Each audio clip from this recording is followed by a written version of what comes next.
நாம் தெரிந்து கொள்ளப்பட்டவர்கள், அழைக்கப்பட்டவர் அநேகர், தெரிந்து கொள்ளப்பட்டவர்களோ சிலர். ஆதாமுடைய சந்ததி யார் வழியா வருவாங்கன்னு பாத்தீங்கன்னா, ஆபேல் வழியாகவும் வரல, காயின் வழியாகவும் வரல, அது சேத் வழியாக வந்தது. தேவன் சேத்தை தெரிந்து கொண்டார். 7வது சந்ததியில ஏனோக்கை தெரிந்து கொண்டார். 10வது சந்ததியில நோவாவை தெரிந்து கொண்டார். நோவாவுக்கு யாபேத், சேம், காம்னு 3 பசங்க. அதுல ஆண்டவர் சேமை தெரிந்து கொண்டார். சேமின் வழியாகத்தான் இயேசு வரார். தேராகுக்கு 3 குமாரர்கள், ஆரோன், நாகூர், ஆபிரகாம். ஆண்டவர் ஆபிரகாமை தெரிந்து கொண்டார். ஆபிரகாமுக்கு இஸ்மவேல், ஈசாக்கு மற்றும் பலர். ஆனாலும் ஆண்டவர் யாரை தெரிந்து கொண்டாரு? வாக்குத்தத்தத்தின் மகனாகிய ஈசாக்கையே ஆண்டவர் தெரிந்து கொண்டார். ஈசாக்குக்கு ஏசா, யாக்கோபுன்னு 2 மகன்கள். ஆனா ஏசாவை வெறுத்து யாக்கோபை தேவன் தெரிந்து கொண்டார். யாக்கோபுக்கு 12 குமாரர்கள். 12 குமாரர்கள் மூத்த குமாரன் ரூபன். ரூபனை தான் தெரிஞ்சுக்கணும் ஆண்டவர். ஆனா ரூபனை பின்தள்ளி யூதாவை தெரிந்து கொண்டார். யூதாவுக்கு 5 குமாரர்கள். ஆனா இந்த 5 குமாரர்கள் பாரேஸ் என்ற 4வது குமாரனை தேவன் தெரிந்து கொண்டார். ஒப்பற்ற தீர்க்கதரிசி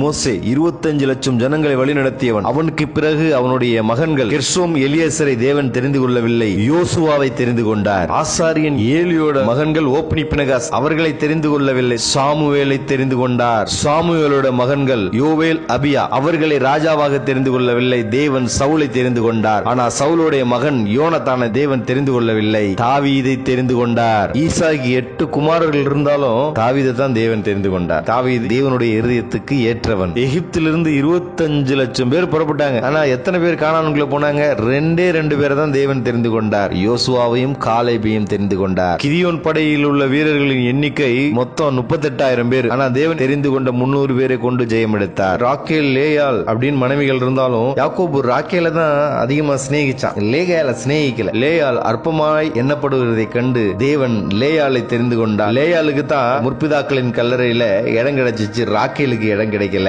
தேவன் வஸ்தியை தள்ளி எஸ்தரை தெரிந்து கொண்டார். தாவீதுக்கு அநேக புத்திரர்கள் இருந்தாலும் தேவன் யாரை தெரிந்து கொண்டார்? சாலமோனையே தெரிந்து கொண்டார். தேவன் தேவாலயத்தில் யாரை தெரிந்து கொண்டார்? பரிசேயன் ஜெபம், ஆயக்காரன் ஜெபம். தேவன் ஆயக்காரனையே தெரிந்து கொண்டார். துரோகம் பண்ணி மரித்து போன யூதாஸ் காரியத்துக்கு பதிலாக யோசேப்புக்கும் மத்தியாவுக்கும் சீட்டு போட்டதில் தேவன் மத்தியாவையே தெரிந்து கொண்டார். உலகத்தில் வலதுகைக்கும் இடதுகைக்கும் வித்தியாசம் தெரியாத பல கோடி ஜனங்கள் இருந்தாலும் தேவன் உங்களையும் என்னையும் தெரிந்து கொண்டார். புத்தியுள்ள கன்னிகைகள், புத்தியற்ற கன்னிகைகள், ஆண்டவர் புத்தி உள்ள கன்னிகைகளையே தெரிந்து கொண்டார். இந்த உலகத்துல கோடான கோடி ஜனங்கள் இருக்காங்க, ஆண்டவர் நம்மளை தெரிந்திருக்காரு பாருங்க. உலகத்திலேயே மிகப்பெரிய பணக்காரர் நம்ம தேவனாகிய நம்ம அப்பா தான். அவர் எதிர்த்த வீட்டுக்காரங்களை தெரிஞ்சு கொள்ளலையா, பக்கத்து வீட்டுக்காரங்களை தெரிஞ்சு கொள்ளலையா, நம்மளை சுத்தி உள்ள உறவினர்களை தெரிந்து கொள்ளலையா, நம்மளை தெரிந்து கொண்டாராம். நம்ம அந்தகார இருளில் இருந்தோம், ஆண்டவர் அவருடைய ஆச்சரியமான ஒளிக்கு நம்மளை அழைத்திருக்கிறார், தெரிந்திருக்கிறார். நாம் தெரிந்து கொள்ளத்துக்கு தக்கதாக ரட்சிப்பின் பாத்திரத்தை எடுத்துக்கொண்டு அவரை பின்தொடர்வோம்.